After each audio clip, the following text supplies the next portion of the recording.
Assalamualaikum warahmatullahi wabarakatuh. Innal hamdalillah nahmadu wa nasta'inu wa nastaghfiruh wa na'udzu billahi min syururi wa anfusina wa min sayyiati a'malina. May yahdihillahu fala mudhillalah wa may yudlil fala hadiyalah. Asyhadu an la ilaha illallah wa asyhadu anna Muhammadar Rasulullah la nabiyya ba'da. Alhamdulillah wa syukurillah. Eh, Malam ini sangat spesial. Biasanya kalau momen-momen sama saya tuh biasanya yang ngebawain tuh masalah produk saham biasanya. Nah, saat ini kita ada public expose dari produk Ciloku. Nanti akan ada dibawakan juga mengenai pemaparan perusahaan dengan Pak Firly. Saya sapa dulu Pak Firly. Assalamualaikum Pak Firly. Waalaikumsalam Sehat warahmatullahi ya Pak? wabarakatuh. Insya Allah sehat ya Alhamdulillah. Pak. Ya. Oke. Ada rekan saya dengan Mas Dwi. Bro, sehat bro? Yuk, siap Mas Faris. Siap, nanti akan ada pemaparan singkat dari Pak Arman. Halo Pak Arman. Halo Mas Faris, Iya, Assalamualaikum. Ya, Waalaikumsalam warahmatullahi wabarakatuh. Baik, Bapak atau Ibu, malam ini bila ada pertanyaan silahkan langsung di kolom chat, kemudian bisa langsung nanti raise hand untuk kita unmute dan langsung menyampaikan kepada ownernya.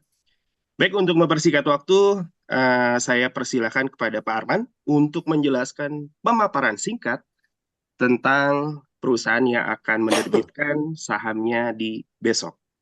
Di hari Ahad ya. Insya Mas Allah. Faris. Insya Allah ya. Ya, tafadhol Pak Arman. Baik, baik. Bismillahirrahmanirrahim. Assalamualaikum warahmatullahi wabarakatuh. Waalaikumsalam Waalaikumsalam. warahmatullahi wabarakatuh. Alhamdulillahirrahmanirrahim. Nahmaduhu wa nusalli wa nusallim ala rasulil karim. Amma ba'du. Bersyukur hadat Allah Subhanahu wa taala atas segala limpahan nikmat pada kita sekalian. Salawat dan salam senantiasa tercurah pada Nabi Muhammad SAW. Baik, terima kasih kepada tim LBS yang telah menyelenggarakan Public Expose di malam hari ini, kepada Pak Fili dan Ibu Dian dari Ciloku yang berkenan hadir sebagai pemapar materi, insya Allah, dan juga tentunya para investor yang berkenan hadir juga di malam hari ini ya. Baik, saya mungkin akan sedikit menjelaskan profil singkat terkait penerbit yang insya Allah di hari Ahad nanti yang akan menerbitkan saham, yaitu PT Karya Baru Kita yang merupakan perusahaan produsen frozen food ya dengan produk utama cilok ya bermerek Cilokku ya yang sudah berdiri sejak tahun 2020 yang saat itu mungkin kondisinya kita sedang COVID ya. Namun ini perusahaan yang sudah dari tahun 2020 berkembang pesat sampai dengan tahun ini yang beroperasi secara legal dan perusahaan yang sudah mengantongi sertifikasi BPOM dan halal ya. Nah, alhamdulillah dengan dengan basis distribusi kuat lebih dari 600 mitra yang aktif yang berada di wilayah Jabodetabek ya. Adapun Ciloku memproduksi dan mendistribusikan produk cilok frozennya ready to cook ya dengan positioning value higienis dan tentunya dengan konsisten rasa ya. Baik, Bapak Ibu, selain itu juga Ciloku sebelumnya merupakan penerbit sukuk di LBS Urundana yang berjalan alhamdulillah sudah hampir 2 tahun terakhir ya dengan sukuk di 24 bulan dan merupakan penerbit yang lancar ya artinya angsuran yang dibayarkan tiap bulannya senantiasa dibayarkan dengan tepat waktu begitu ya. Nah, nanti mungkin apa paparan yang akan diberikan oleh Pak Firly selaku direktur dari Ciloku ini, bagaimana strategi-strategi yang beliau akan sampaikan sehingga sekarang bisa menerbitkan saham di LBS Urundana ini. Tentunya kami persilakan nanti kepada para investor untuk menyimak dan mengikuti public expose di malam hari ini. Mungkin demikian Mas Faris dan Pak Dwi, kami Ya, kembalikan. Ya, Tafadhol. syukron Pak Pak Faris. Arman atas pemaparan highlight singkatnya mengenai dari Ciloku. Kalau dari sisi PT sih kayaknya lebih enak nama brandnya ya, Ciloku, Ciloku gitu kan. Kayak makanan, ya makanan yang kita sering jumpain lah gitu kan. Cilok. Betul. Terus identiknya tuh dengan ini apa kuliner Sunda kan? Ya, betul Benar sekali. nggak bro? Nah, Aci saya sedikit, dicolok. iya betul. Nah, saya sedikit ini juga sih due diligence ya mengenai ternyata Ciloku udah haki juga ya Pak ya, Sudah.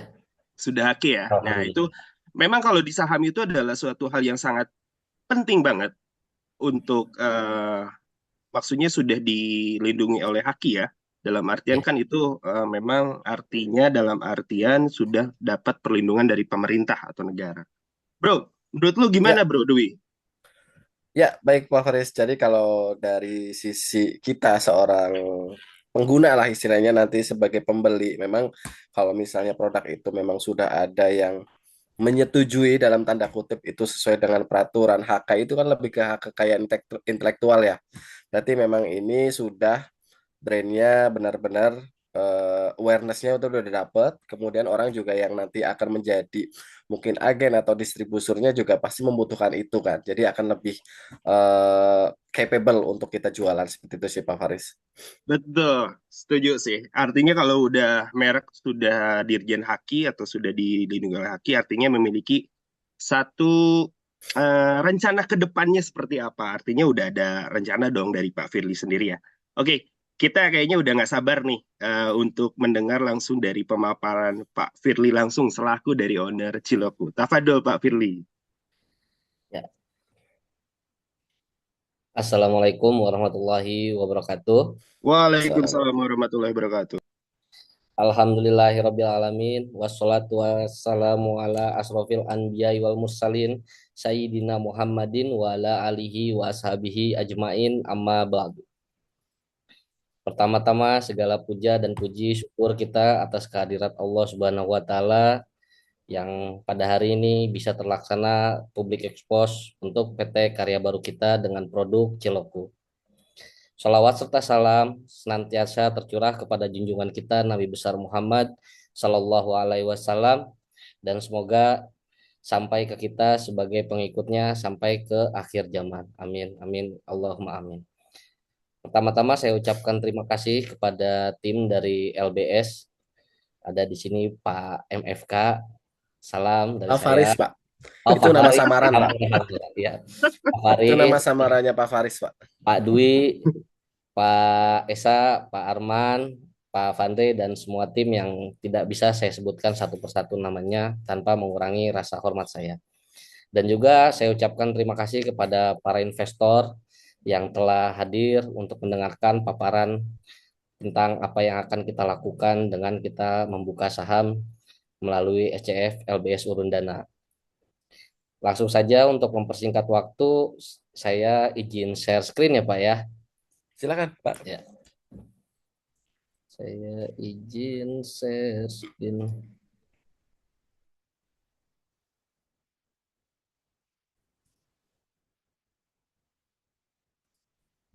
Oke, untuk screennya udah Mungkin masuk sambil belum ya? menunggu jika Bapak udah masuk Pak, Udah masuk ya. tinggal klik yang di kanan aja biar lebih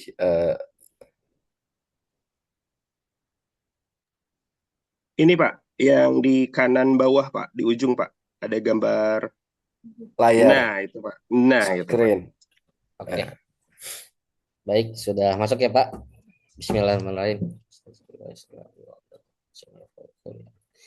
Bismillahirrahmanirrahim. Sedikit saya paparkan perihal dari company profile dari karya baru kita. Di sini ada slogan kami yaitu Food White Love yang saat ini masih terus berada dan juga ada tambahan untuk tahun 2026 ini yaitu Progress and Grow Together.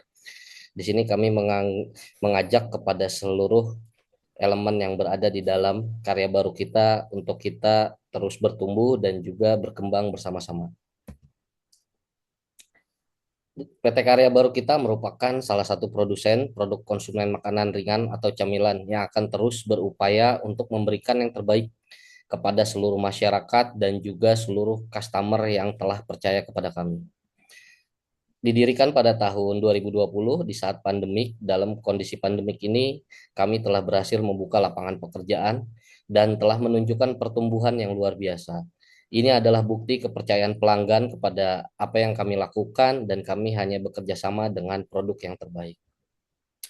Adapun visi dan misi kami yaitu visi kami menjadi pelaku usaha yang dapat diandalkan untuk memenuhi kebutuhan akan makanan ringan di Indonesia dengan kualitas produk, ketepatan pengiriman, ketersediaan, dan kami akan terus-menerus melatih dan mengembangkan karyawan kami untuk memberikan kepuasan pelanggan terbaik dan berjuang untuk kualitas hidup yang lebih baik. Adapun misi dari kami yaitu yang pertama memenuhi kebutuhan pelanggan untuk tercapainya kepuasan pelanggan terhadap kami, menjamin ketersediaan produk kami, dan juga menciptakan pertumbuhan yang berkesinambungan dengan selalu berinovasi dalam pengembangan produk dan juga kualitas dari produk. Yang selanjutnya yaitu kami berkomitmen untuk terus berkembang mengikuti kaidah bisnis yang baik. Adapun nilai dari karya baru kita yang pertama syariah, yang kedua sustainability, dan yang ketiga inovatif, keempat integrity, dan yang kelima teamwork. Kenapa kami menempatkan syariah? Karena bisnis ini dibangun tidak hanya semata-mata untuk memberikan manfaat hanya kepada salah satu orang, tapi bisnis ini atau usaha ini atau perusahaan ini didirikan dan perusahaan ini juga menjadi salah satu cara, salah satu upaya kami untuk bisa melakukan yang terbaik untuk agama kami. Dalam hal ini agama kita semua yaitu agama Islam. Di sini ada struktur organisasi. Struktur organisasi kami di sini saya sebagai direktur dan ada CFO, CMO, accounting, finance, business development, product development, ada marketing dan sales, ada bagian produksi, quality control, dan juga human resource. Di dalam struktur organisasi saat ini masih banyak sekali pos-pos yang kosong. Tapi pos-pos yang kosong ini kami secara pribadi sangat berharap bahwa ini bisa diisi oleh rekan-rekan kami, tim kami untuk bisa mengisi pos-pos tersebut. Namun apabila kondisi perusahaan membutuhkan konteks ada karyawan ataupun tenaga kerja profesional dengan kondisi memang itu sudah tidak ada lagi dan kita tidak memiliki pilihan, mungkin kami juga akan melakukan hal tersebut. Adapun ini adalah peta kami di mana kita berada di sini di wilayah Bogor. Dan kita alhamdulillah saat ini telah memenuhi area di wilayah Jabodetabek dengan kurang lebih jumlah mitra kurang lebih di sekitar 600 jumlah mitra. Produk kami yaitu Celoku, dan ini adalah histori dari bisnis kami atau perusahaan kami. Di tahun 2020 kami berdiri, di tahun 2021 kami mengalami peningkatan sales yang sangat luar biasa, yaitu sekitar 237%. Lalu tahun 2022 kami mulai memperbaiki identitas dan juga izin-izin perusahaan, izin-izin usaha dalam hal ini. Di tahun 2023 kita move ke dalam perusahaan perorangan yang waktu itu diinisiasi oleh Bapak Presiden ke-7 Republik Indonesia. Di tahun 2024 di tahun 2023 alhamdulillah kita mendapatkan pencapaian dari Kementerian Koperasi dan juga Kementerian Perindustrian. Di tahun 2024 alhamdulillah kita bisa bertemu dengan LBS Urundana melalui kegiatan dan juga aktivitas EFF tahun 2024. Dan di tahun 2025 kami terus fokus dan konsisten dan ternyata tren peningkatan sales terjadi dari tahun pertama sampai ke tahun kelima. Dan di tahun 2026 yaitu ada di saat ini kita memilih langkah untuk IPO atau mini IPO di SCF bersama dengan LBS Urundana. Untuk sales performance dapat dilihat di sini pertumbuhan yang tadi saya sampaikan di tahun 2021 yaitu sangat luar biasa 237%. Di 2002 trennya masih terus tumbuh, 2023 tumbuh sampai ke tahun 2025. Dan untuk kinerja dari keuangan kami di sini dapat dilihat gitu. Di sini ada sesuatu hal yang menarik gitu. Ada sesuatu hal yang menarik yang mungkin saya harus jelaskan. Yang pertama pada item laba rugi khususnya. Di sini terjadi peningkatan beban operasional dari tahun 2023 ke 2024. Kenapa ini terjadi? Karena tahun 2024 kita meningkatkan skala yang kurang lebih hampir 100%. baik dari jumlah tenaga kerja, baik dari kapasitas produksi, dan di tahun 2024 ternyata kami perlu beradaptasi untuk kondisi tersebut. Lalu di tahun 2025 di saat kami sudah menemukan bentuk yang lebih baik, kami dipukul dengan kondisi yang ada dalam hal ini karena adanya efek kebijakan sehingga pukulan itu terjadi di HPP atau harga pokok penjualan. Achievement kami di tahun 2023 ini menjadi 200 besar dari Kementerian Koperasi dan UKM, dan di tahun 2023 juga kami masuk 40 besar dari Kementerian Perindustrian. Lalu di tahun 2025 kita dapat rekomendasi dari LBS sebagai peserta apresiasi wirausaha inspiratif 2025. Untuk analisa pasar yang kami lakukan, untuk rencana kami melakukan penetrasi pasar di Bandung dalam rangka untuk meningkatkan market size, yaitu kami lihat bahwa Kabupaten Bandung, Kota Bandung, dan Kabupaten Garut, Sumedang, dan Cianjur memiliki potensi. Walaupun kondisinya secara populasi baik kota dan kabupaten ketika digabungkan tidak sampai dengan 50%. Tapi kami percaya bahwa di sana ada peluang buat Ciloku untuk hadir di sana. Lalu strategi pemasaran yang akan kami lakukan dari segmen kita menyasar kepada pekerja informal, khususnya kepada wanita untuk targetnya.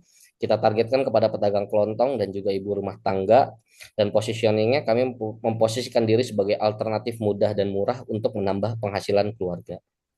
Untuk 4P yang kami buat dari sini ada kualitas, ada size, dan juga ada merek produk. Untuk price-nya kita saat ini masih di harga 1.000 per piece, harga rekomendasi yang kami berikan kepada seluruh reseller ataupun seluruh mitra. Untuk tempat kami menyasar kepada dekat sekolah, dekat pasar, dan juga warung kelontong. Untuk promosinya ada berbagai promosi, baik promosi offline dan juga online yang akan kita lakukan. Untuk strategi distribusi yang akan kami lakukan ini khususnya di wilayah Bandung, kita ini ada 3 opsi dari strategi distribusi yang bisa kami lakukan. Di sini adalah ada distributor Bandung, di sini kita ada develop agen di sini, ataupun ternyata keduanya bisa kita lakukan secara bersama-sama, dan itu kita mulai petakan dari sekarang. Untuk tingkat proyeksi yang kita rencanakan di tahun 2026 itu dengan adanya penambahan market di wilayah Bandung, harapan kami adalah akan ada peningkatan sebesar 32%. Di tahun 2027 20%, di tahun 2028 17%, 2029 15%. Mungkin di tahap ini kami harus mulai melakukan aktivitas kembali. Lalu proyeksi dalam perspektif keuangan di sini ada asumsi HPP terhadap penjualan dan juga asumsi SGA presentasi dari penjualan. Untuk tahun 2026 kami rasa efisiensi proses awal dan juga di sini kami belum memiliki mesin. Jadi kami akan lakukan tingkat efisiensi di tahun ini, dan itu sudah kami lakukan per Januari atau per 1 Januari 2026. Di tahun 2027 kami berharap yield membaik dan juga towing loss dapat kami tekan. Lalu di tahun 2028 SOP kami bisa lebih matang dan juga kami bisa mengontrol bahan baku, dan juga 2026 2029 mungkin ini akan terjadi tekanan harga kembali bahan baku karena efek dari transisi dari ini kondisi pemerintah mungkin. Dan yang 2030 yang akan terjadi mungkin kepada kami adalah peningkatan terhadap upah dan juga inflasi biaya yang menjadi sesuatu hal dominan. Dan 2031 masih hal yang sama. Di tahun 2026 dalam konteks asumsi SGA atau persentase dari penjualan itu operasional masih sangat padat tenaga. Di tahun 2027 kami berharap konteks dari SGA bisa kami tekan, bisa kami turunkan sehingga skala mulai bekerja. Di 2028 kami bisa lebih efisien lagi. Di tahun 2029 sales tumbuh dan juga diikuti dengan biaya, tapi konteksnya sales bisa tumbuh jauh lebih besar daripada biaya yang timbul. Dan di 2030 struktur organisasi lebih stabil, dan saya berharap struktur-struktur yang ada di dalam yang tadi kita buat, yang saya buat itu bisa diisi dan akhirnya semua sudah bisa berjalan dengan baik. Lalu di 2031 mudah-mudahan sistem dan juga volume menjadi lebih matang lagi. Adapun saham yang akan kami harapkan dan yang bisa didapatkan oleh kami rencananya untuk Capex sekitar 66,7%, untuk OPEX sekitar 17,6%, dan juga lain-lainnya sekitar 15,7%. Apa aja sih yang akan kami lakukan untuk nominal saham tersebut? Di sini kita bagi dua aktivitas yang qadarullah ternyata sekarang kita udah ada di sini, mungkin aktivitas ini bisa jadi mundur 1 bulan dari rencana yang kami buat, ataupun juga bisa jadi lebih cepat karena kami sangat fleksibel dan juga kami melihat situasi dan juga kondisi perubahan dan juga dinamika di pasar seperti apa. Di sini untuk rencana yang kami buat untuk semua dari bulan Januari dan juga April ini berada di workshop area Bogor. Salah satu ada kegiatan renovasi dan juga pembangunan, yaitu pembangunan IPAL atau instalasi pengolahan air limbah. Di sini ada pembangunan office yang diganti dengan renovasi, jadi tidak melakukan sifat yang sangat fundamental terhadap bangunan. Lalu yang ketiga ada pemasangan atau naik daya listrik. Yang ini kita perlu koordinasi nanti dengan pihak PLN, dan juga ada instalasi kelistrikan. Kenapa ada instalasi kelistrikan? Karena dengan tegangan yang tinggi ternyata memberikan dampak yang cukup besar, baik ada perubahan dari kabel-kabel dan juga lain-lain sebagainya.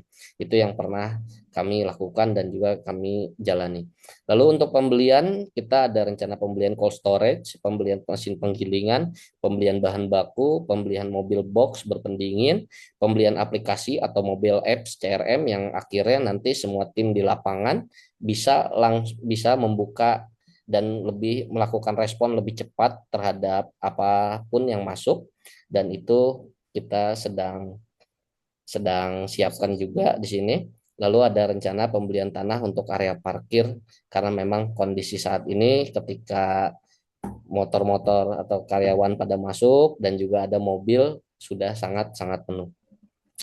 Lalu yang kedua, aktivitas yang kedua di sini ada di aktivitas di dalam rencana bulan Mei dan juga bulan Juli, yang semua rencana pembelian kendaraan dan perlengkapan untuk di Bandung dimulai pada bulan Mei 2026 dengan estimasi selesai di bulan Juni 2026. Renovasi yang kita lakukan itu hanya sebatas pemasangan atau naik daya karena rencana untuk sewa tempat tinggal yang ada di Bandung.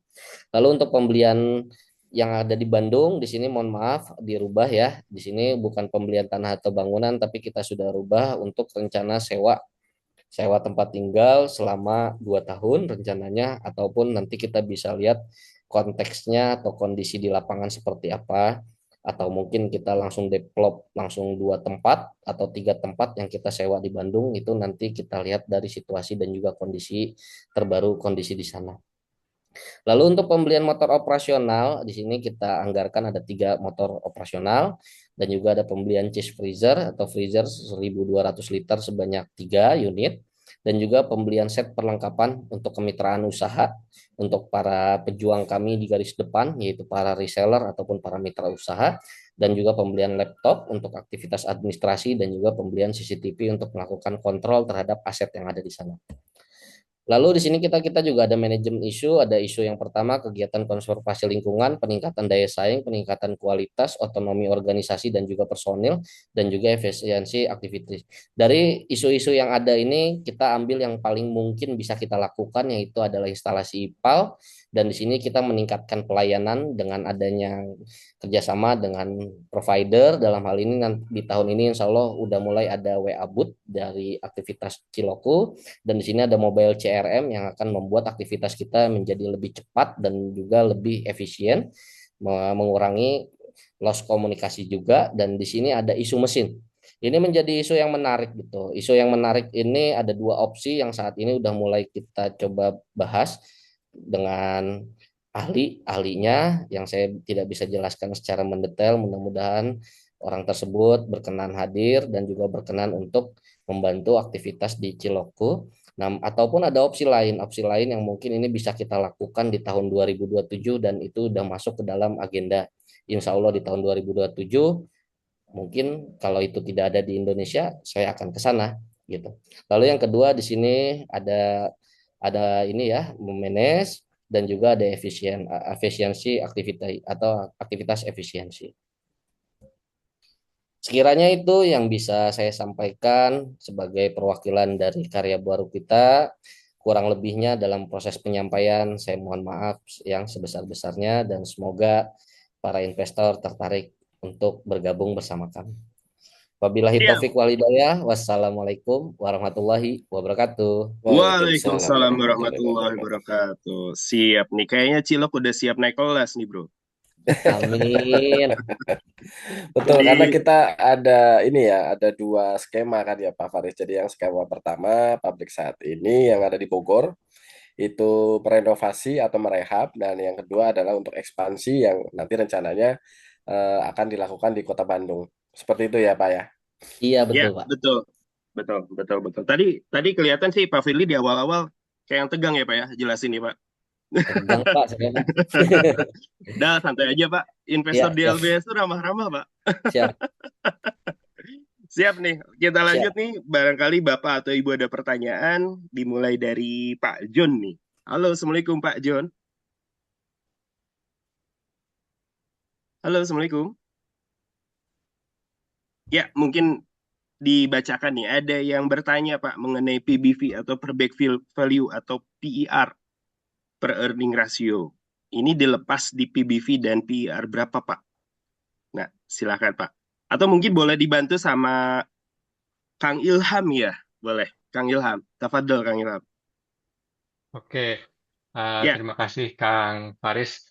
Untuk ya, PBV-nya sendiri ya, dari saham Cileku ini, kalau dari hitungan yang kemarin dibuat oleh tim analis itu, kurang lebih price to book value-nya itu cukup tinggi ya di sini. Masya Allah nilainya sampai dengan 96,5 kali. Sedangkan untuk price per share atau price per earning ratio-nya itu kurang lebih ada di angkanya 36 kali untuk price earning ratio-nya. Itu mungkin info tambahannya. ya. Kesimpulannya itu harga fairnya apakah dikatakan murah atau tidak nih, Kang Ilham? Kalau harganya murah banget ini justru harganya. Baik. Berarti dihitung Gitu. dari proyeksi ya? Betul. Dari Betul, total betul. estimasi laba bersih yang akan didapat di tahun pertama dan dividen yang akan dibagikan. Jadi cukup tinggi ya pengalinya. Artinya Itu ada mungkin. kemungkinan growth di kemudian hari ya? Betul. Karena dinilai dari PBV-nya cukup murah gitu kan, kalau dihitung dari proyeksi 5 tahun atau 10 tahun ke depan ya. Betul. Pak Siap, Faris. syukron Kang Ilham atas penjelasannya. Mungkin ada tambahan Pak Firly atau ada tanggapan Bro Dwi? Ya, kalau tanggapan saya secara pribadi apa yang saat ini ditawarkan terbilangnya murah. Karena apa? Karena kami masih melihat market size yang luar biasa besar dan itu akan sangat luar biasa perubahan fundamental perusahaan apabila di tahun 2027 kami berhasil melakukan kegiatan dan juga kondisi yang sangat luar biasa. Dan di kondisi tersebut kami akan mengajak berlari para karyawan untuk bisa grow up juga seperti apa yang tadi sudah kami sampaikan dan juga dalam konteks kami membuka saham ini kami harus menjaga gitu ya, menjaga perusahaan, kami harus menjaga dalam hal ini profit untuk apa gitu, untuk memberikan yang terbaik. Tidak hanya yang sebelumnya yang kami lakukan itu yang terbaik hanya untuk kami yang berada di dalam, tapi setelah kami mengambil keputusan ini prinsip kehati-hatian tentu akan kami jaga dan kami ingin membawa happy baik investor maupun juga kita semua yang ada di dalamnya. Iya, syukron Pak Firly. Biasanya kalau misalnya ada investor yang nanya mengenai teknis finansial, itu biasanya udah paham Pak mengenai saham.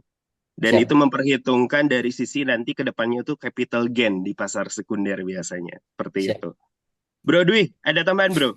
Ya, kalau dari saya sih sebenarnya ini kan salah satu langkah pertama ya dari PT Karya Baru ya, Ya, atau Ciloku ini untuk melakukan listing berupa saham. Jadi jangan khawatir, memang untuk para Bapak Ibu investor visioner di sini, historical kami ketika memang saham itu berupa saham pertama kali atau saham perdana, untuk di saham kedua biasanya kita track recordnya adalah adanya kenaikan. Walaupun memang tadi yang disampaikan oleh Pak Firly itu adalah merupakan harga yang cukup kompatibel atau lebih kompetitif lah istilahnya. Ya. Jadi memang itu momen yang pas ketika Bapak Ibu untuk melangkah atau memulai untuk berinvestasi dalam bentuk saham. Itu sih Pak Faris, karena kita ngelihat historical Pak Faris.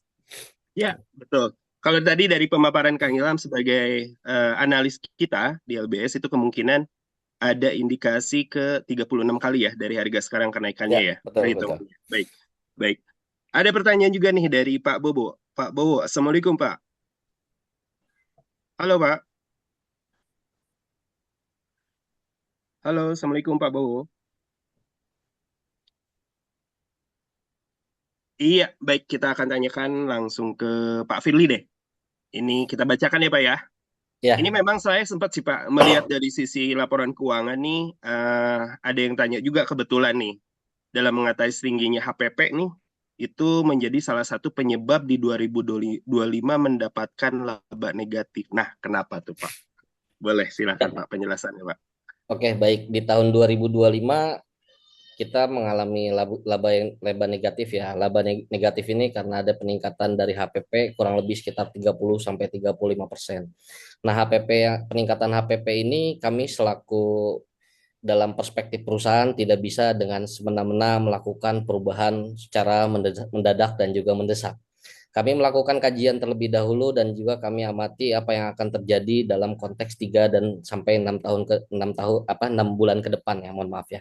3 sampai 6 bulan ke depan.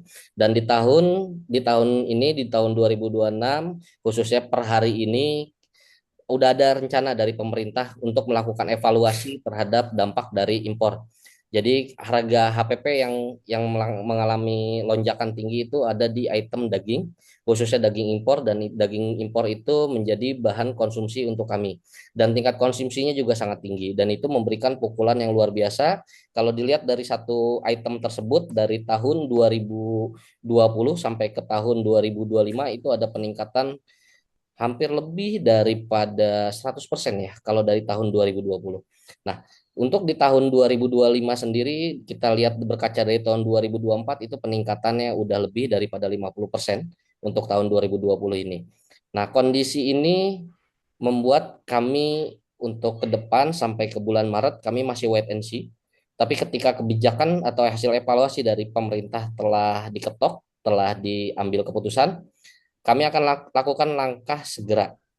Apakah kami akan melakukan evaluasi kembali terhadap harga dan otomatis kami udah mulai bergerak untuk melakukan sosialisasi dan membangun citra brand kami untuk akhirnya bahwa perubahan harga mungkin di situ di tahun ini mungkin akan ada refleksi ya. Nah, untuk mengatasi refleksi itu kami mendorong tim teman-teman di lapangan untuk menambah dengan sangat luar biasa jumlah para pedagang dan kita akan evaluasi kembali setelah kebijakan itu kami buat dan disitulah kami akan bisa melihat oh seperti apa nih konteksnya dan kondisi itu juga sudah tidak bisa dipungkiri yang insya Allah kondisi masyarakat di lapangan teman-teman para mitra juga sudah mengetahui bahwa harga di dapur sudah sangat luar biasa meningkatnya.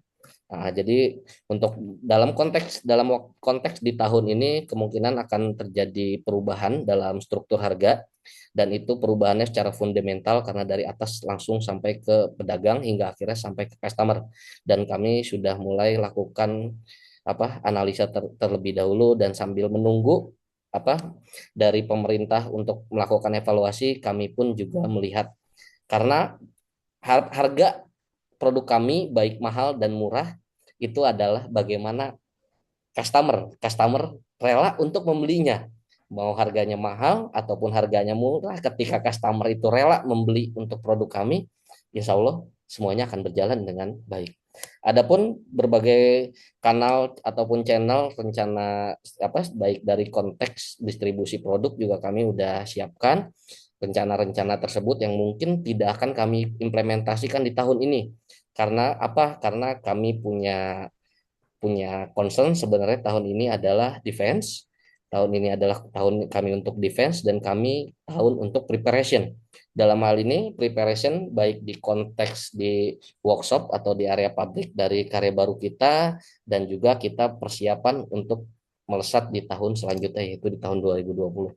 Tapi hal tersebut balik lagi itu akan menjadi fleksibel karena saat ini pun sebelum sebelum kita akan running ke Bandung, kita udah mulai kontak kepada beberapa orang-orang atau ya ring-ring terdekat kami untuk mencari rekanan ataupun partner untuk kita bisa berkembang di sana.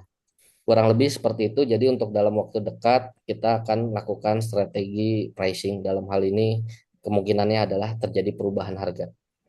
Iya, Terima syukran Pak Firly atas penjelasan mengenai penyebab ya. Di antaranya adalah salah satu penyebab kenapa itu bisa minus, mungkin karena dari salah satu bahan daging ya, yang Iya, menggunakan kurs betul. kali ya. Ya, jadi di awal tahun ini di 2026 impor itu yang dibuka untuk perusahaan swasta itu hanya 30.000 ton. Sedangkan konsumsi di tahun 2024 perusahaan swasta itu punya kuota lebih dari 200.000 ton dan penurunannya sangat ekstrim dan ini juga ternyata masuk atau dihandle oleh BUMN pemilihan dari pemerintah. Bukan berarti kami tidak tidak coba untuk hubungi mereka, tapi kami udah coba tapi memang mungkin belum menemukan jalannya. Paling kondisinya seperti itu. Iya, Terima kasih. syukran Pak Firly. Cuman mungkin agak sedikit pertanyaan sih Pak, kenapa tidak Ya, menggunakan daging lokal Pak, Ya, betul, betul. ketimbang daging impor Pak? Mungkin daging lokal apakah ada perbedaan dari sisi rasa kah atau apa? Mungkin Pak boleh dijelasin. lebih mahal, Pak. Oh begitu ya ternyata ya, daging Ya, lokal ya lebih mahal daripada daging impor ya. Baik, yes. masuk akal sih Pak. Jadi memang karena untuk menekan dari sisi pricing artinya menggunakan daging impor ya. Iya, Baik, betul. baik, baik Pak. Syukuran. Semoga bisa menjawab ya kepada Bapak atau Ibu yang tadi menanyakan perihal hal tersebut. Ya. Kemudian juga ada dari Pak Indra Pradana. Assalamualaikum Pak Indra, mungkin bisa langsung menyapa dengan Pak Firly langsung selaku ownernya Pak. Assalamualaikum. Saya coba unmute. Halo, Assalamualaikum Pak Indra. Oke, saya bacain nih Pak. Ya, Ini ada yang bertanya mengenai payout dan dividen yield, Pak. Nah, yes. tertera di listing LBS dividen payoutnya 10%, serta dividen yieldnya tuh 0,28%. Apa yang meyakinkan kami sebagai investor untuk berinvestasi ke Ciloku, Pak? Itu yang Yes. pertama. Kemudian Jadi yang kedua, Pak. Misal kita investasi sebesar 1 juta nih, berapa yang akan kita dapat di dividennya, Pak? Mungkin boleh, Pak? Jelaskan, Pak. ya untuk dividen yield sendiri ya. Untuk dividen yield itu kenapa sih gitu dividen yieldnya kecil gitu kan. Jadi dividen yield yang dibuat pada saat ini adalah dengan kondisi kita saat ini.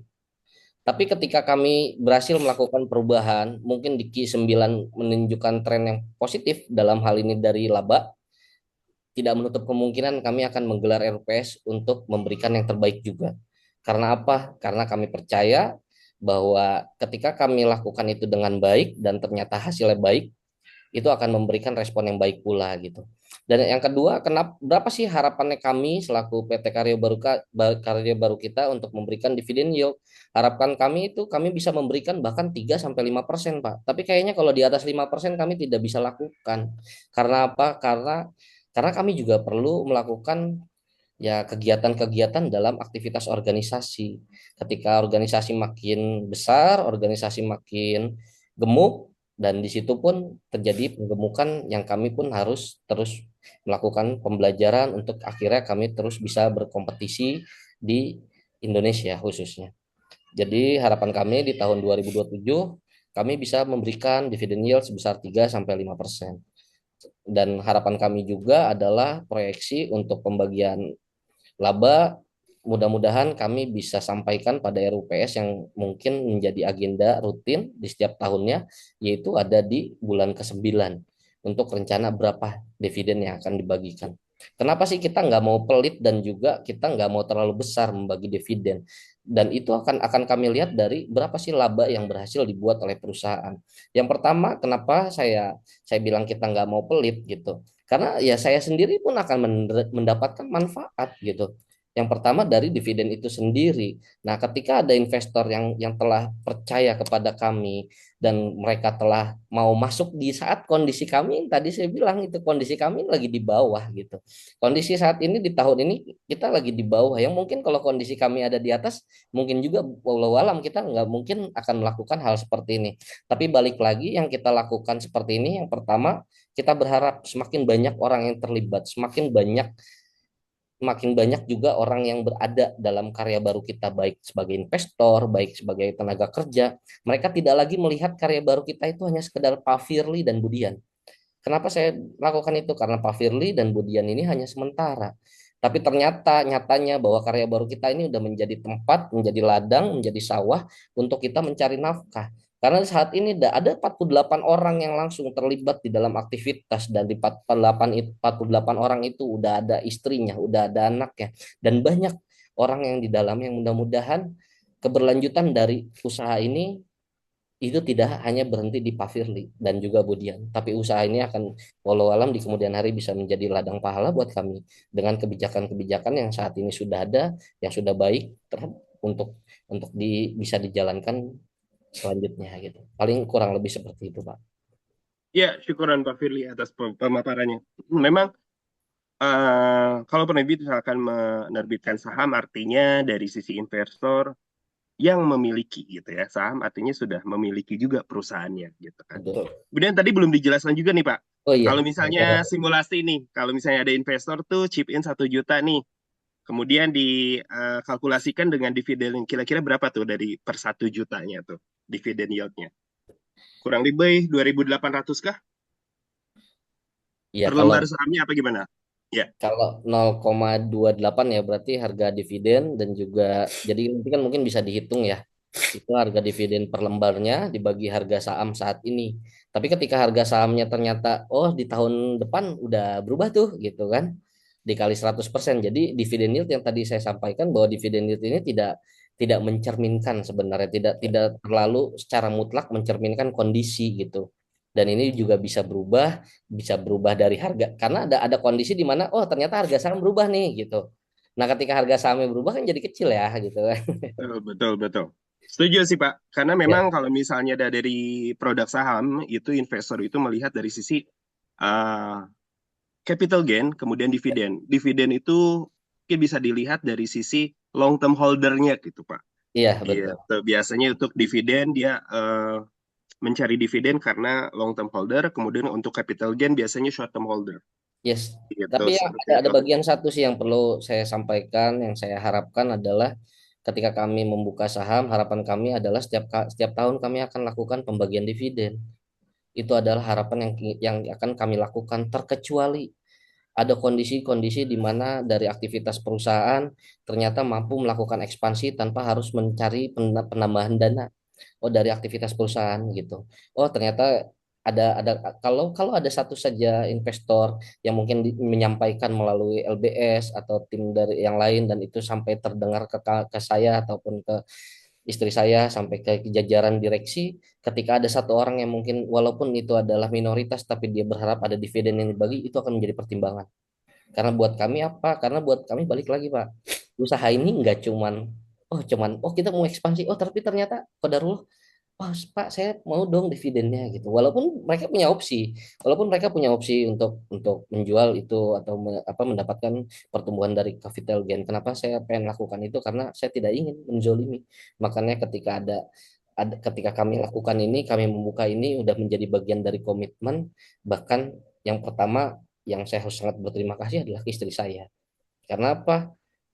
Karena di tahun ini juga gitu, ya saya nggak tahu apakah saya sendiri akan cukup atau tidak. Tapi insya Allah ketika perusahaan ini jadi lebih besar, perusahaan ini jadi lebih hebat, lebih bagus, saya merasa manfaatnya akan lebih banyak.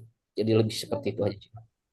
Iya, syukuran Pak Firly. Artinya kalau sudah menerbitkan saham, siap berkomitmen dunia akhirat ya Pak. Betul Pak. Saya Siap. harap seperti Karena itu Pak. karena kalau udah menerbit sama dengan membagi kepemilikan gitu. Gitu. Ya, Baik setuju. Bro Dwi, ada tanggapan Bro? Masa dari Ya, pemaparan tadi Bro, dari gimana? pemaparan yang tadi disampaikan Pak Firly memang sangat baik dan komprehensif sih Pak Faris. Jadi memang tadi udah dijelaskan terkait informasi bahwa kenapa untuk dividen yield ataupun pembagian nanti berupa apa capital itu berapa persen itu udah adalah ukuran tolak ukur dari yang kondisi saat ini. Jadi Bapak Ibu para investor visioner di sini juga jangan perlu khawatir karena jika nanti adalah Ciloku ini akan berkembang yang kemungkinan insya Allah apabila Tuhan meridhoi yang memang tadi disampaikan oleh Pak Firly juga ada RUPS ketika itu memang lebih menguntungkan ya kita akan adakan RUPS untuk menentukan pembagian dividen itu lebih komprehensif lagi atau lebih menguntungkan karena itu yang dilihat dari Pak Firly adalah kondisi yang saat ini. Jadi memang mari yang tadi sempat disampaikan Pak Firly juga kita di tahun 2026 ini adalah tumbuh bersama atau berkembang bersama.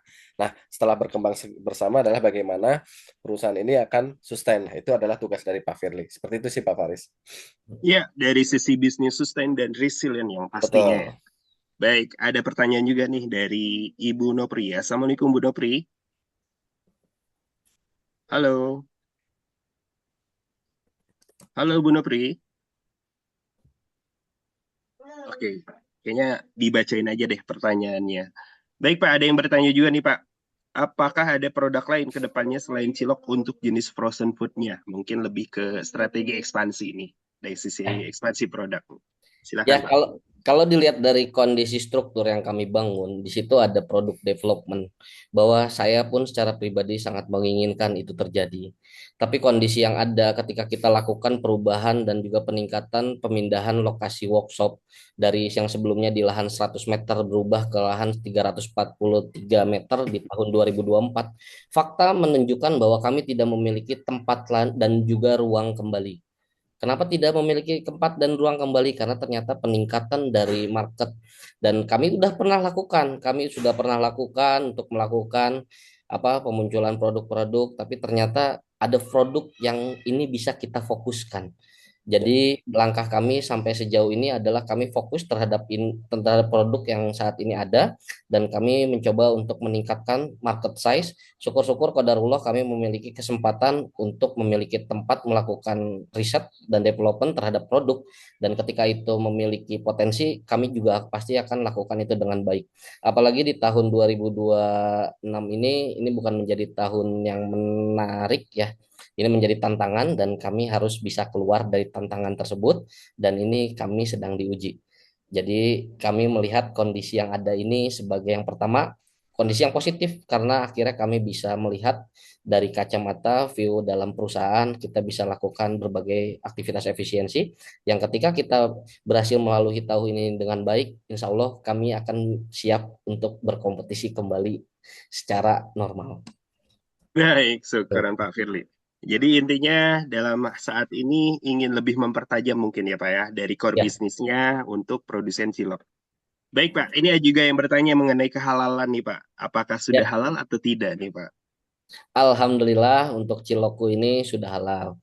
Itu saya ingat saya kalau nggak salah akan habis di tahun 2026 ini atau di 2028 ya saya lupa tapi ketika proses ini ada proses transisi baik halal baik Badan POM ini ada proses transisi karena apa kita ada proses transisi juga peningkatan dari skala badan usaha gitu di tahun 2026 ini kan kita sudah meningkat nih skala usaha kita menjadi yang ada di situ ada misi ada visi kami juga kami ingin menjadi pelaku usaha yang baik gitu. Apa yang baik bahwa insya Allah di hari Senin tuh saya akan menghadap kepada dalam hal ini kepada regulator kepada pemerintah saya akan menyerahkan diri bahwa saya punya hutang terhadap negara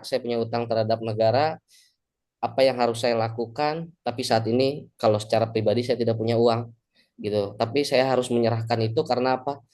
Menyerahkan diri dalam hal ini ke kantor pajak ya. Ada pajak yang ternyata saya juga loss. Kenapa itu loss di tahun 2024? Kami baru bangun, kami baru develop untuk ERP. Di tahun 2024 belum ada PIC-nya. 2024 itu kita baru develop dan alhamdulillah udah ada 2 orang yang udah kita siapkan untuk bisa generate pekerjaan tersebut. Di 2024 semuanya berantakan, 2025 udah mulai membaik dan 2026 udah lebih smooth, udah lebih oke, dan alhamdulillah kita dapat kesempatan untuk bisa tampil pada malam ini. Iya, subhanallah Pak Firly. Artinya kesimpulannya produk Ciloku sudah resmi halal ya Halal. Pak ya dari Siap. MUI. Baik Bro, Dwi. Ya, Mungkin ada titipan pertanyaan nih. Silakan sampein. ya kalau dari titipan pertanyaan ini ada beberapa sih Pak Firly. Jadi yang Ya, pertama itu kan ada beberapa calon investor yang menanyakan terkait skema bisnis, terutama skema bisnis yang saat ini, yang khususnya di tahun 2026 nih Pak Ferdi. Apakah nanti akan langsung ke agen ataukah langsung ke distributor? Nah, kalau yang sekarang, yang rencana nanti di Bandung di tahun 2026 itu seperti apa? Gitu sih Pak Firly. ya, untuk saat ini model bisnis kita ada di B2C ya. Ya, B2C itu bisnis to customer, dengan sistem yang kami bangun itu adalah kemitraan usaha. Untuk saluran distribusi yang tadi saya sampaikan, khususnya untuk di Bandung itu kita punya berbagai alternatif, dan kurang lebih ada 3 skema alternatif rencana strategi distribusi yang akan kita lakukan di sana. Dan konteks apa yang kami lakukan ini masih minor. Kenapa masih minor? Karena masih banyak hal yang belum kami lakukan. mhm. Apa sih hal-hal yang belum kami lakukan? Yang pertama itu, sebentar. Nah, di sini kita belum membuat saluran penjualan langsung melalui pedagang keliling. Yang kami harap adalah pedagang keliling yang kekinian. Tapi ternyata untuk melakukan itu butuh investasi, modal, dan modalnya juga bukan modal yang sedikit. Yang Ya, kedua, kami sendiri juga sadar terhadap diri kami dengan keterbatasan yang ada. Lalu yang kedua, di sini juga kita belum pernah coba untuk masuk ke dalam market middle up, dalam hal ini pasar modern atau mall atau sejenisnya. Tapi ketika peluang itu ada dan kami punya kesempatan, dan dengan kondisi saat ini kita semua yang berada di dalam sudah tidak lagi berpikir KBK atau karya baru kita atau Ciloku adalah Pak Firly dan Budian, insya Allah saya sangat berani untuk bisa maju ke langkah tersebut. Yang ketiga, kita juga masih ada opsi lain, yaitu adalah melakukan dan membangun saluran distribusi secara penuh. Tapi ini, untuk melakukan ini butuh sangat luar biasa untuk permodalannya, dan saya juga tidak tahu apakah itu bisa kita lakukan secara penuh atau kita akan sambil berjalan. Tapi sisi lainnya adalah dengan konteks yang saat ini kami bangun, insya Allah kita melihat titik efisiensi yang sangat luar biasa. ya, Oke. baik, baik Pak Firly. Jadi ini menarik Pak Faris. Jadi memang di sektor baru atau wilayah baru itu kan baru akan jalan di periode ini tahun 2026. Jadi memang fokusnya masih di B2C yang tadi saya sampaikan oleh Pak Firly, sama sambil jalan dari timnya Pak Firly mungkin ada marketing riset atau marketing yang khusus untuk di bagian penjual melakukan membuka jalan saluran distribusi itu Pak Faris. Jadi memang sambil jalan mereka melakukan pemasaran yang dengan model yang saat ini ada, dengan cara yang kedua mungkin mereka sambil jalan menentukan alternatif lain sebagai proses pemasaran di wilayah baru, khususnya tadi 3 wilayah ya di Bandung. Ada Ya, di Kabupaten Bandung, Kota Bandung, sama Priangan Timur ya Pak ya, Garut ya, dan sekitarnya ya, ya Pak ya. ya, Baik, betul. baik. Pak Faris. Iya, setuju sih, Bro. Jadi kalau saya Ciloku tuh inget makanan saya waktu SD sebenarnya. Jadi pada dasarnya kalau dari sisi produk memang cukup resilient ya. Yes, Nah, kemudian datang dari Pak Firly ini mengemas dengan kekinian, gitu kan. ya. Ciloknya itu dikemas dengan kekinian dan siap go public yang ditawarkan kepada Bapak atau Ibu investor. Baik, Bro Dwi, ada Ya, tambahan lagi titipan pertanyaan. Saya lihat tuh banyak juga tuh titipan pertanyaan ke kita nih. Boleh, baik Bro? nih, ada pertanyaan dari Ibu atau Bapak nih, Arhewonti ya. Udah Oh ini disampaikan udah ya. tadi. Udah tadi kehalalan. Baik. Oh ini ketutup baik Pak Faris. Pak, ini Hmm. ada lagi nih Pak dari beberapa teman-teman dari para investor visioner di sini. Memang tadi kan langkah di bulan mulai running adalah di bulan Juni ya, Juni atau Juli ya Ya, Pak Faris ya. ya, Nah, ataukah di Januari sampai di bulan katakanlah bulan Mei ya, dikatakanlah bulan Mei ini kan memang sebenarnya kita ada momen Lebaran nih. Momen Lebaran betul. ini adalah momen yang mungkin banyak orang istilahnya untuk jajan itu apa ya, Berkurang. berkurang lah itu. Betul. Apa mitigasinya itu seperti apa nih Pak? Karena memang orang kalau puasa kan pasti nyarinya yang segar-segar, kemudian nyari gorengan. Nah seperti itu kan ada momen kita 1 bulan itu kayak istilahnya pedagang bakso ataupun pedagang yang sejenis itu agak agak menurun gitu Berkurang. sih Pak Faris ya Pak Firly, gimana Pak Firly? Ya, untuk hal tersebut sih sebenarnya kami dari perspektif perusahaan telah melakukan ini ya persiapan ya. Nah, karena apa? Kalau dibilang penjualan turun ya sangat sangat terjadi. Tapi kalau Hmm. kita berharap jualannya luar biasa, masa kita berharap orang nggak puasa kan gitu kan nggak Ya, bagus juga gitu. Jadi kita kita dari karya baru kita menilai bahwa untuk aktivitas bisnis kita yang paling relevan itu adalah dalam 1 tahun tidak 12 bulan, tapi adalah 11 bulan. ya, Nah, jadi ya yang kami lakukan adalah persiapan lebih awal untuk menghadapi dan juga mengantisipasi kondisi di bulan Ramadan. Adapun bagian dari efisiensi yang bisa kami lakukan dalam hal ini, ya kita bisa dalam hal ini mungkin bisa mengurangi beberapa biaya-biaya variabel cost yang mungkin bisa kita kurangi dengan adanya bulan Ramadan gitu. Dan itu langkah-langkah yang mungkin bisa kami lakukan sebagai perusahaan. Nah, baik. Baik Pak Firly. Ya memang jadi kalau bulan Ramadan memang bukan bulan penghalang ya Pak, tapi bulan penuh berkah ya Pak ya. Jadi siapa betul, tahu dari eh, industri ini kita akan membuka peluang-peluang baru atau alternatif-alternatif baru yang lain. Pak Faris, ini ada pertanyaan lagi nih Pak Faris Boleh, mengenai boleh. dari teman-teman investor ya, khususnya para investor. Jadi Pak Firly, ini kan cilok sebenarnya kalau kita lihat pedagang cilok di Indonesia kan banyak nih Pak.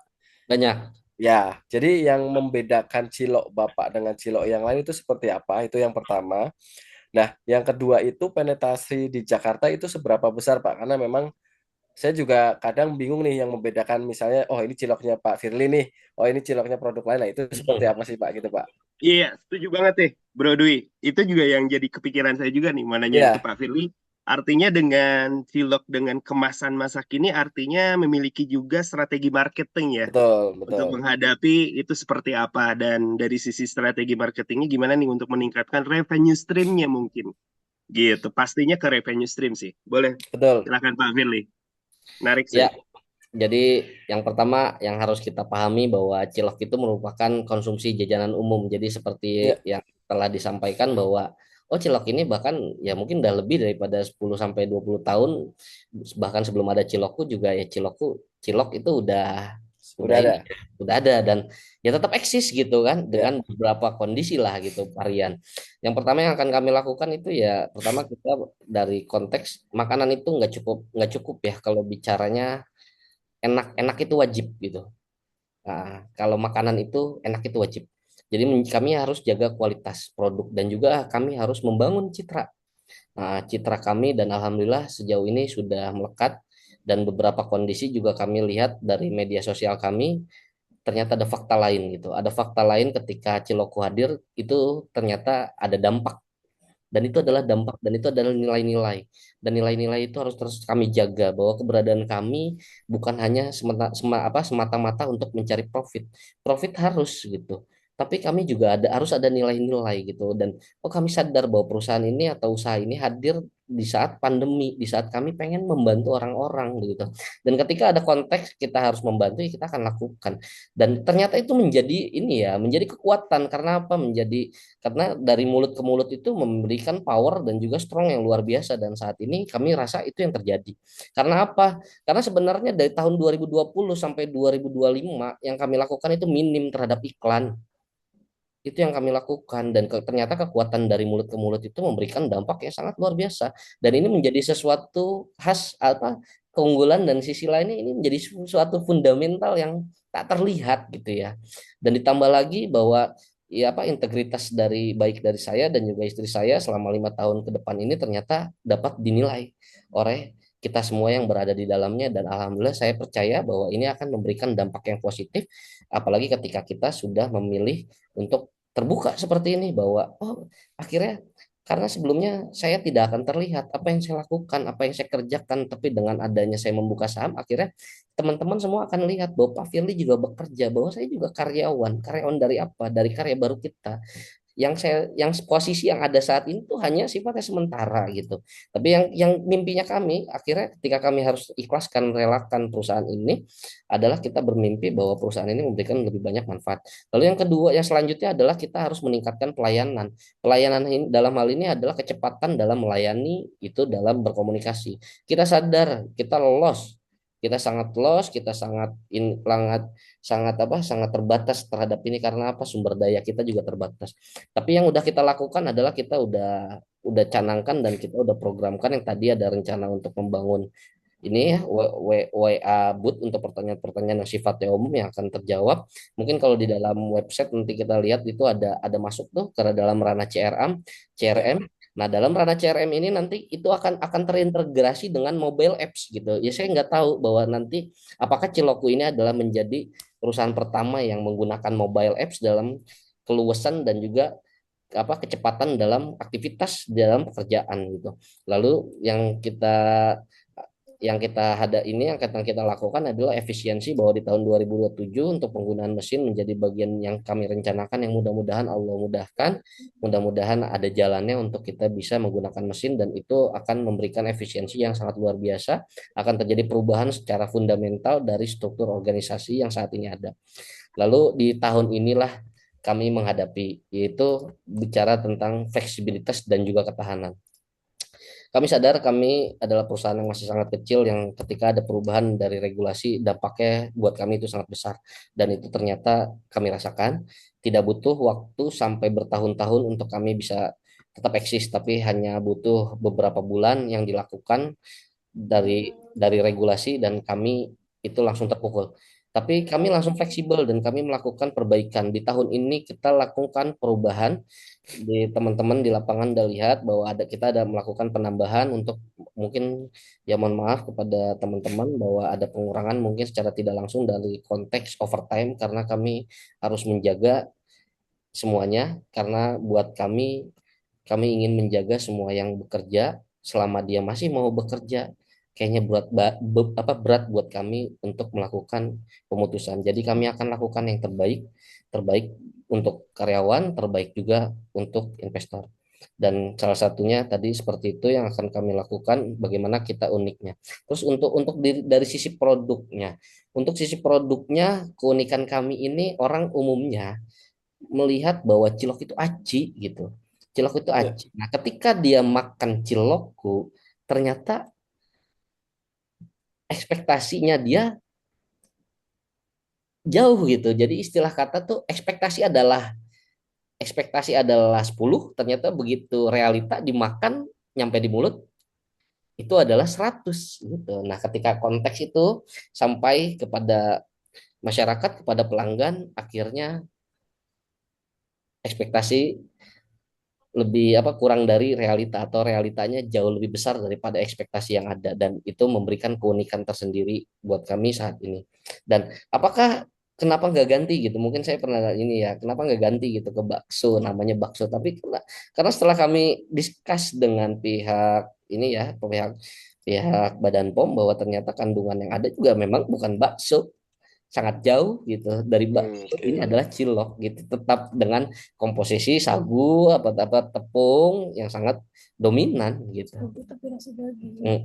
Dan Ya. mungkin kita juga baru dengar nih dari kemarin dari pihak LBS yang menyampaikan ya Pak ini yang menyampaikan bahwa cilokku ternyata cilok dengan kaya protein. Iya, iya, siap Pak Ya, Firly karena penjelasannya. 60% itu kalau kita lihat saya dapat informasi itu Pak Faris, jadi Ciloku ini komposisinya adalah 60% dan berupa daging.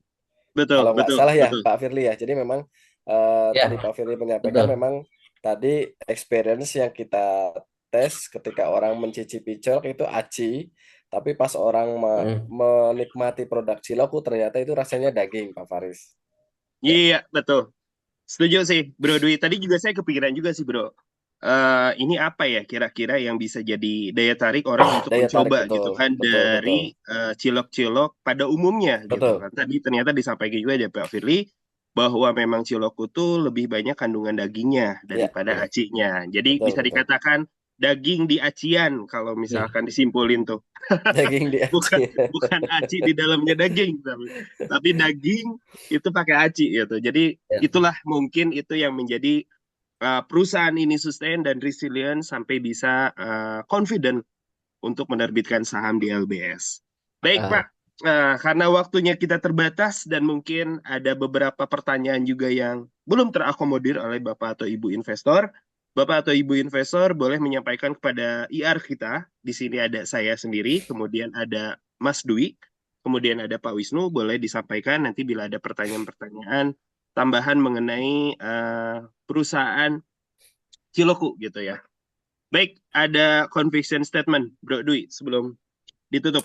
Ya, sebelum ditutup mungkin khususnya bagi para Bapak Ibu investor visioner, jadi ini adalah momen yang tepat untuk ketika Bapak Ibu untuk melakukan investasi berupa saham, karena ini adalah saham pertama perdana dari Ciloku yang akan listing di LBS. Jadi ketika Bapak Ibu membeli saham ini, kita mempunyai historical di saham-saham yang sebelumnya ketika melakukan pembelian di awal, khususnya pas listing, dan kemudian ikut pasar sekunder, itu akan mengalami kenaikan. Nah, kenaikannya nanti seperti apa, kita nanti bisa bahas di momen lain, atau Bapak Ibu bisa melakukan chat bersama saya, Pak Faris, ataupun Pak Wisnu. Seperti itu, Pak Faris. Iya, setuju banget, Bro. Jadi karena memang kalau misalkan saham-saham yang terbit di LBS itu kecenderungan naiknya tuh selalu naik Ya. gitu. Karena kita menerbitkan saham di SF itu berbeda dengan saham yang ada di IHSG ya. Betul. Betul. Baik, ada conviction statement Pak dari Pak Firly. Dari kami, dari karya baru kita, kami berharap kepada para investor untuk tidak ragu dan langsung ambil, karena kami akan lakukan yang terbaik terhadap aktivitas dan juga kami akan siap untuk bertanggung jawab terhadap apa yang kami lakukan. Paling itu aja. Terima Iya, singkat, padat, jelas gitu. Baik, kalau dari saya sih izinkan saya untuk memutar bagaimana cara daftar investasi di LBS Surundana ya. Siap. Cara daftar investasi di www.lbs.id. Pertama, buka www.lbs.id di browser Anda. Kedua, buka dashboard, lalu scroll dan klik cari bisnis. Akan tersedia perusahaan yang siap diinvestasikan. Klik bisnis yang ingin Anda ketahui. Silahkan membaca highlight bisnis dengan mengunduh prospektus. Jika Anda tertarik, silahkan klik beli saham atau beli sukuk dan mengisi jumlah lembaran yang ingin Anda investasikan. Selanjutnya, lakukan proses pembayaran via transfer bank. Setelah itu, cek riwayat transaksi di profil dashboard. Setelah saham atau sukuk berhasil dibeli, maka otomatis kolom ini, saham atau sukuk, akan bertambah.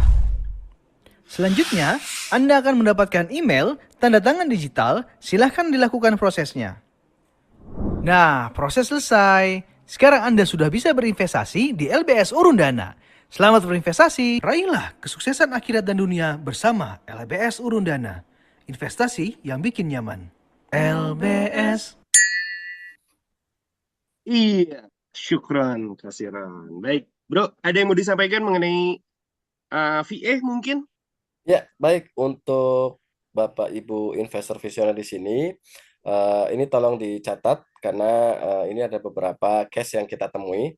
Jadi untuk Bapak Ibu yang akan melakukan pembelian investasi berupa sukuk ataupun saham, Bapak Ibu bisa melakukan transfer menggunakan Doku via virtual account yang ada di LBS.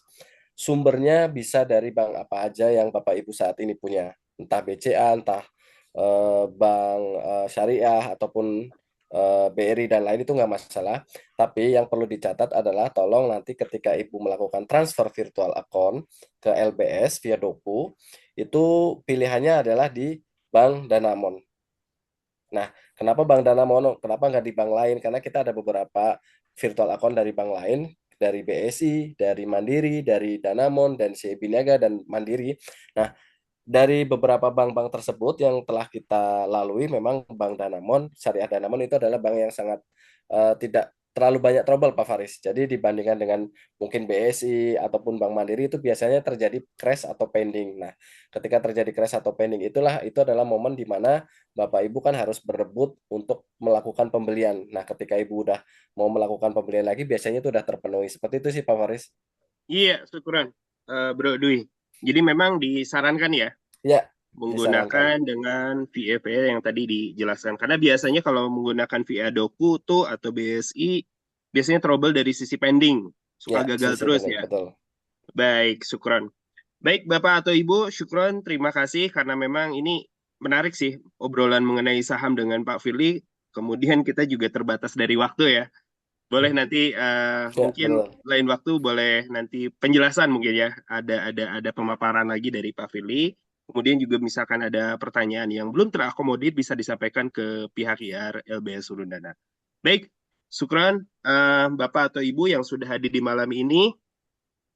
Saya tutup dengan doa majelis. Subhanakallahumma wa bihamdik. Asyhadu an la ilaha illa anta astaghfiruka wa atubu ilaik. Assalamualaikum warahmatullahi wabarakatuh. Waalaikumsalam. Waalaikumsalam Syukran. warahmatullahi wabarakatuh. warahmatullahi wabarakatuh. Alhamdulillah.